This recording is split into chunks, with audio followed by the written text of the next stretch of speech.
एचएनडी बोर्डिंगची ही जी काय 3.5 एकराची मालमत्ता आहे त्यातली 1 इंच सुद्धा जमीन द्यायच्या मनस्थितीमध्ये आम्ही नाही आहोत। ही सगळीच्या सगळी मालमत्ता जशीच्या तशी एचएनडी बोर्डिंगच्या मालकीची राहिली पाहिजे। तेव्हा आपण पाहत आहात महाराष्ट्र न्यूज नेटवर्क। पुण्याचे खासदार मुरलीधर मोहोळ असतील, गोखले बिल्डर्स असतील किंवा एचएनडीचे ट्रस्टी असतील यांना भेटून एकदाच विनंती करावी की तुम्ही हे व्यवहार रद्द करा आणि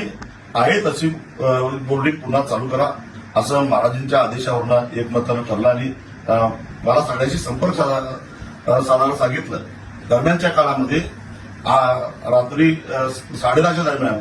मला मुरलीधर अण्णा मोहोळ यांचा फोन आला आणि त्यांनी सांगितलं की आज जो काय बैठकीमध्ये ठरलेला आहे त्याचा आदर करून गोखले बिल्डर्स यांनी एचएनडी ट्रस्टीना एक पत्र लिहिलेलं आहे, पत्र मेल केलेलं आहे आणि त्याच्यामध्ये हा संपूर्ण व्यवहार आम्ही रद्द करत आहोत आणि जे 230 कोटी रुपये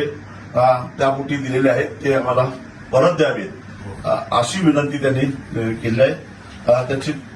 त्या पत्राची प्रतही मला मिळाली, परंतु आता गोखले ट्रस्टनं गोखले बिल्डर्सनी केवळ व्यवहार रद्द झाला म्हणून पत्र लिहिलं म्हणून आम्ही समाधानी नाही आहे। हा व्यवहार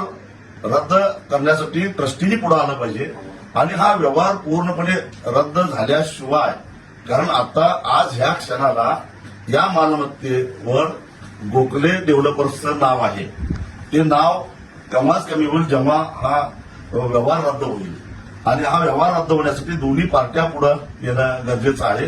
आणि जोपर्यंत व्यवहार रद्द होऊन पुन्हा पूर्ववत या 3.5 एकर जागेवर एचएनडी बोर्डिंगचं नाव लागत नाही, ट्रस्टचं नाव लागत नाही, तोपर्यंत आमचा लढा संपणार नाही। आमच्या आंदोलनाच्या ऍक्टिव्हिटी ज्या काय चालू आहेत त्या तशाच राहणार। अजूनही माझी सर्व घटकांना विनंती आहे की 1 तारखेला परमपूज्य आचार्य गुप्तनंदीजी महाराज उपोषणाला सुरुवात करणार आहे, ती कटुता टाळायची असेल, ती त्याच्यानंतर होणाऱ्या आंदोलन, देशभरात जे होणाऱ्या आंदोलन आहे ते होऊन द्यायचं नसेल तर सरकारनं पुढाकार घ्यावा, ट्रस्टींनी पुढाकार घ्यावा आणि हा व्यवहार 30 तारखेच्या आत पूर्ण रद्द करून पुन्हा पूर्ववत ह्या 3.5 एकर